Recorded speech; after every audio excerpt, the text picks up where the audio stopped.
Hello and welcome to the agenda. I am Ajay Kaul.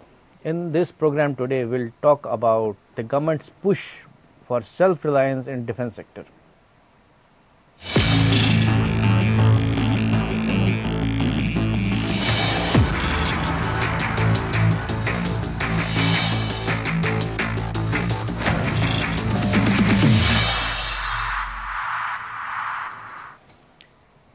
A big push is being given by the government to self-reliance in the defense sector.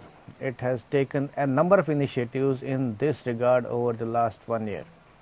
From manufacturing rifles to building submarines and fighter planes, thrust is on indigenization.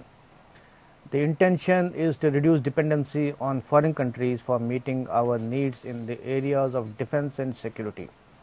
In the agenda today, we will discuss this Atmanirbhar journey and analyze the issue threadbare.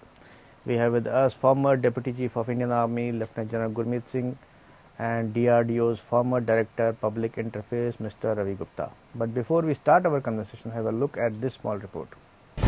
Ever since China launched aggression in the Ladakh sector of the line of actual control in May last year, the government has been giving a major push to self-reliance in the defense sector. Over the last 1 year, the government has been taking one step after another towards making India in the field of defense. It may be mentioned that India has been one of the top importers of defense equipment for years. The government initiatives towards self-reliance include identifying nearly 210 defense items whose import would be prohibited and manufacturing done within the country itself. One list of these items was issued in August last year and another a few weeks back. The first list included artillery guns, missile destroyers, ship-borne cruise missiles, light combat aircraft, light transport aircraft, long-range land attack cruise missiles, communication satellites, basic trainer aircraft, assault rifles, sniper rifles, and different types of ammunition. The second list included specific types of helicopters, airborne early warning and control systems, medium power radar for mountains, medium range surface-to-air missile systems, and anti-material rifles. The prohibition on import of such items will start in December this year, and the indigenization. The prohibition on import of such items will start in December this year, and the indigenization will be implemented progressively up to December 2025. The Defense Ministry has also announced that 6 conventional submarines would be built within the country. Along with these measures, the government has decided to restructure the state-owned Ordnance Factory Board, which manufactures weapons and other equipment for the use of the armed forces. The OFB, which controls 41 ordnance factories, will be split into 7 companies with the aim of improving efficiency and productivity. The intent behind these moves is to reduce dependence on foreign vendors. Bureau Report. Now let's welcome our guests, Lieutenant General Gurmeet Singh and Mr. Ravi Gupta. Welcome to the program, both of you. So first I'll go to General Gurmeet Singh about over the last 1 year, we have seen a lot of push being given by the government to self-reliance or Atmanirbharta in defense sector. How do you analyze this?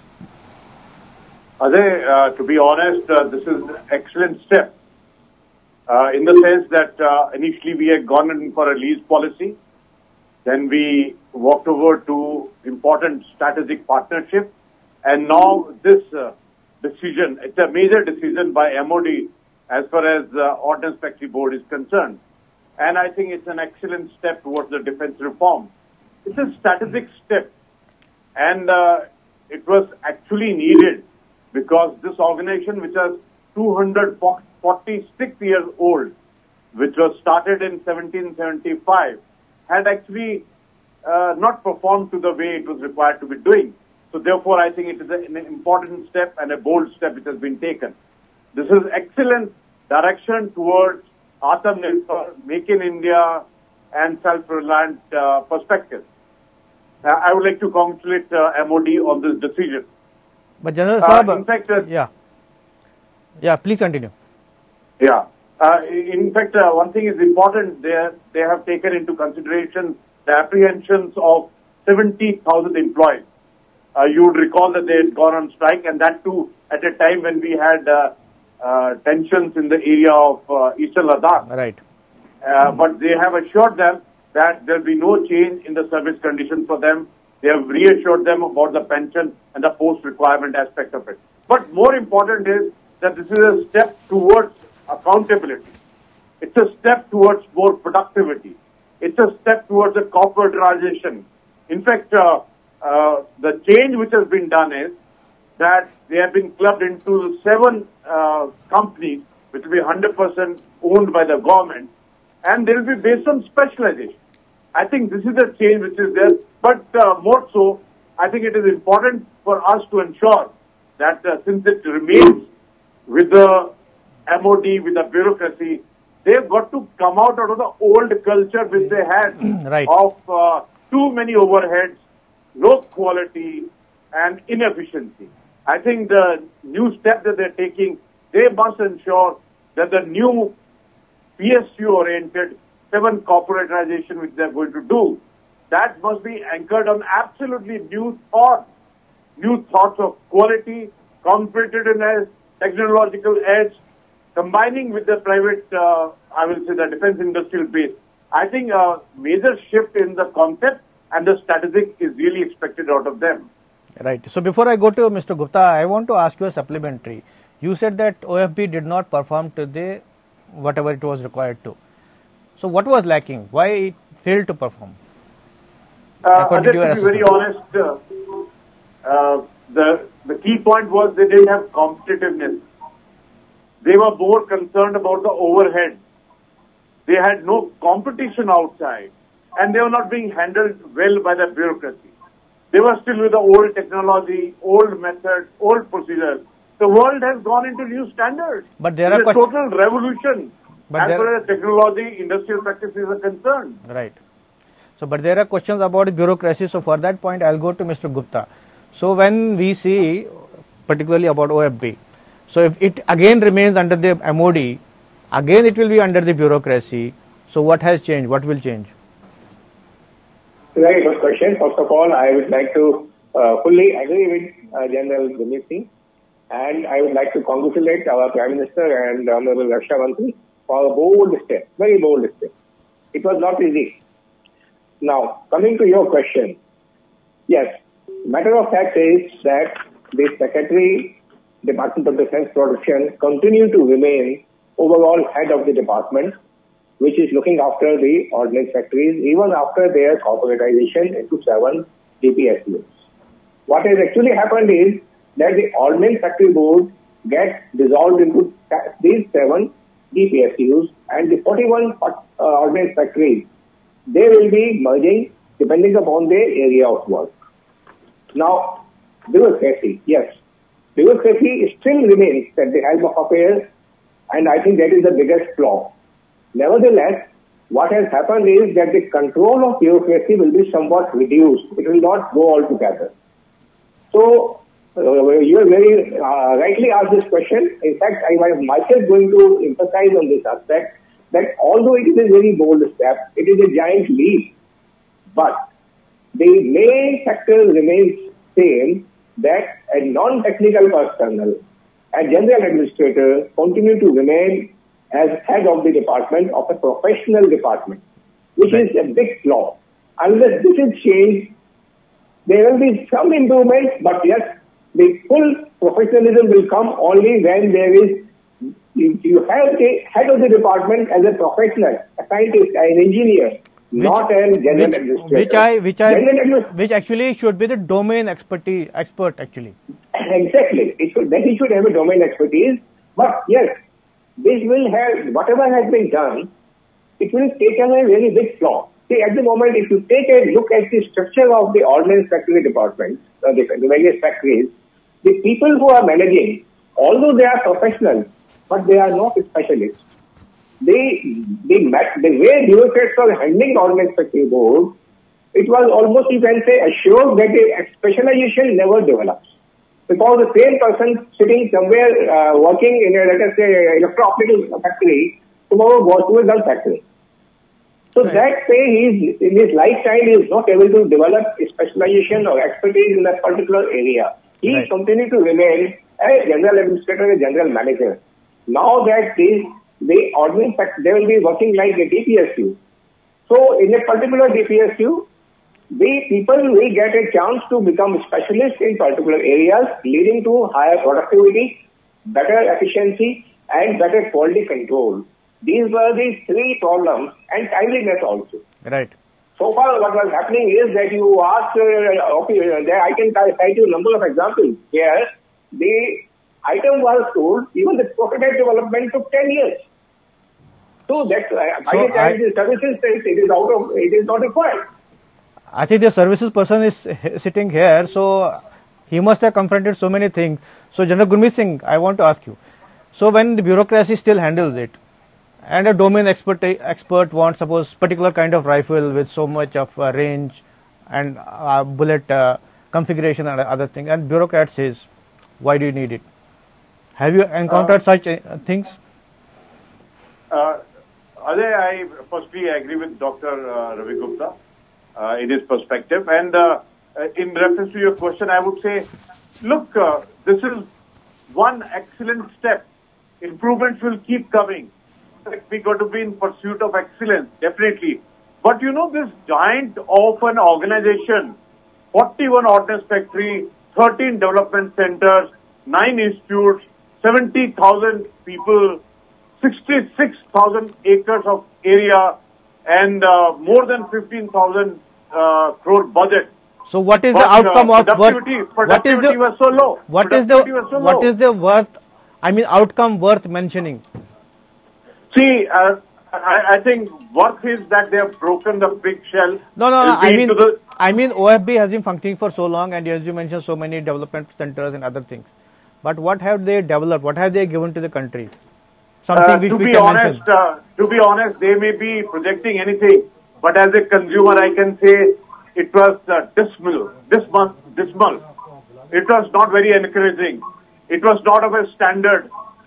Actually, they couldn't compete with the civil at all. What the civil industry could produce for 1,000 rupees, they were producing at the rate of about 9,000.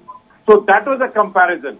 In fact, to be honest, their culture, their method of doing it, because it was still on the old British method of doing it, you know. Right. Somehow that culture had to be taken out. I think that way, breaking into these 9 groups. Right. I think we have lost connection with the I think that's a big step. In fact, even taking this decision of at this juncture is, I would say, a big step by Ministry of Defence. I think we need to compliment for this. There is no doubt on this. No, we welcome this, but I am still wondering if the bureaucracy still continues to have the hold. Will there be proper outcome or the expected outcome? So, Mr. Gupta, what do you say? Will we get the expected outcome? I would say there will be some improvement, but I don't see a very, very major change unless the bureaucrats continue to sit on the hands of the professionals. That must go, and that is the situation not only in these 7 ordnance factories which are now being converted into DPSU. To take a look at the existing DPSU. A few years back, there was so much of hue and cry that HAL was not able to compete with, it has been rejected in Rafael deal and all that. And there is so much inefficiency and the slow production rate, all kinds of things. But then, who is responsible? Why has it not held accountable? Right. So that unless that changes, the big change will never happen. The dream of Atmanirbhar Bharat in the area of defense can happen only and only when professionals and the professional organizations and not the general administrators. So that is the prime requirement. I think our government must take a look and do something in this direction as soon as possible because the time is running out. The world will not wait for us. We have to come up really fast. We are already very late. Very late. Very late, yes. So, Mr. Gupta, I want to ask, when we talk about professionalism or competence or over 75, we are completing 75 years of our independence. We have not been able to maybe manufacture one world-class fighter plane. When we are, world is talking about 5th generation fighter planes. We have developed LCA. Do we not have competence, or there are some other problems that we cannot build maybe a fifth generation fighter plane? Why not? No, I don't think we lack in anything. Whatever ingredients are required, our country right from the beginning had all the ingredients. The proof of the pudding is, proof of what I am saying is that way back in 1950s, we could develop a supersonic fighter aircraft, which was sabotaged. And it was ultimately shelled and sent into history. But as a matter of fact, even when Tejas was being taken up, that was also being sabotaged. The entire project proposal was divided and chopped off into pieces, phase 1, phase 2, phase 3 around that. That is totally unprofessional. It never happens anywhere in the world. There was a Russian defense minister coming to India and pressurizing the DRDO chief to shelve the project. That is the height of, kind of interference in our internal affairs. So, as such, why all the way he had to come here to stop us? Because we may be thinking that we lack something. Those people know that Indians have every ingredient of success. The moment they are allowed to do it, they will do it. So what we need to do today is that let the professionals do the work. Right. Why we could not produce the aircraft? Because it is the dividing rule is still continuing from the British era. Who is the designer? DRDO and RDIR. The designers. The HAL has to produce it. The user is Indian Air Force. And in between, there are walls of bureaucracy, artificially created. You demolish these walls, everything will flow smoothly. Right. So, General Gurmeet Singh, I'll come to you. You heard Mr. Gupta talking about sabotage, internal sabotage, maybe because of external influence or something else. So, as I was talking about fighter plane, why can't we have? We have all the competence, we have all the brains, we have everything else required. And as earlier discussed also, that why can't we have our own assault rifles, maybe deadlier than AK rifles? Why can't we make rifles like Americans or Israelis make? We have the brains, we have everything. Why? Ajay, when we can do excellent in the area of space, nuclear, missiles, in the missile area of progress missiles, has been, yeah. why can't we do it in other areas? Right. And actually, let me tell you honestly, as an Indian, the biggest problem is we don't know our self-worth. And apart from that, I will say the problems which we have learned from the pattern of Ordnance Factory Board was that bureaucracy was the one which is controlling it. Bureaucracy was one who was trying to lead it. And if you look at these three areas of space, nuclear technology and the missile, it is a technocrat who were leading the entire project. So I would say that there is a requirement of a more autonomy with whatever departments we create. And also, apart from that, we got to go in for a technological infusion into this. Actually, biggest thing is that there's a concept of sarkari naukri. That is what, and combined with the bureaucratic perspective, that has been the biggest weakness. What is required is a specialization and, in fact, giving the autonomy to those people to excel. In fact, we got to have pursuit for excellence. See, the biggest problem has been that only people for whom they were making was Indian armed forces. But General Gurmeet Singh, if you talk about sarkari naukri, if we compare ourselves with China, in China everything is sarkari. But look at them, they are making JF-22, JF-17, all kinds of fighters, all missiles. When those sarkari people can do, why can't our sarkari people do? No, Ajay, that sarkari of China is totally different, and I think I'll request you not to create a parallel or example out of it. They have a forced labor with them. They have a piece. They worked only on copy, paste, mass production, and their methods are totally different. We have a different system. We have a much better system of democracy and system of looking at it. In fact, General Gurmeet Singh, I am very proud of democracy and everything else, but we have to learn from the best experience or expertise. I mean, best examples.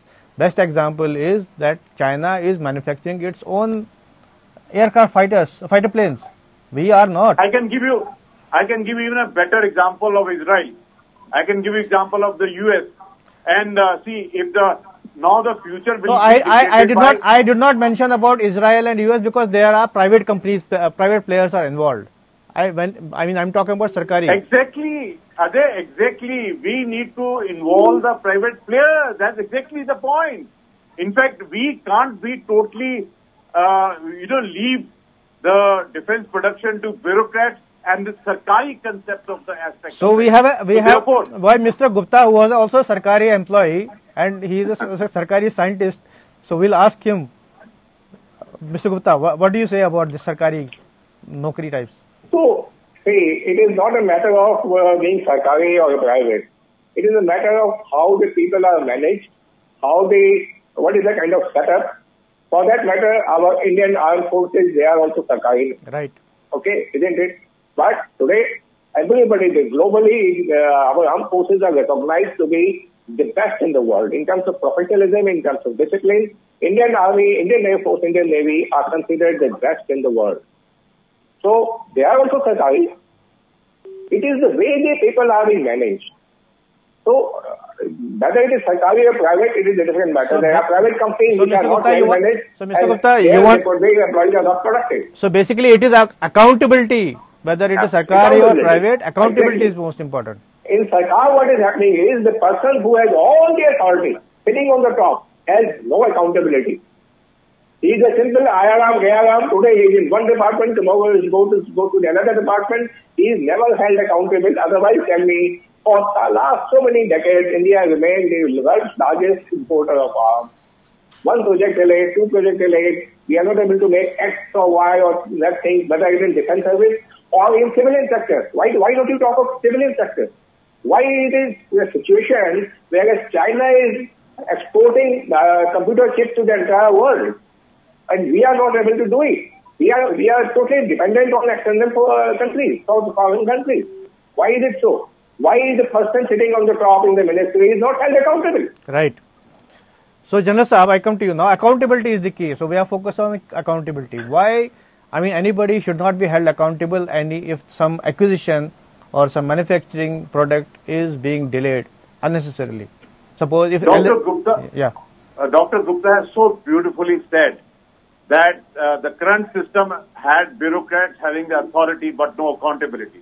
In fact, I would say, I would like to thank him for having this perspective of the Indian Armed Forces. See, the nodality is professionalism. Nodality is a pursuit of excellence. Nodality is the leadership which is required. And nodality is a specialization.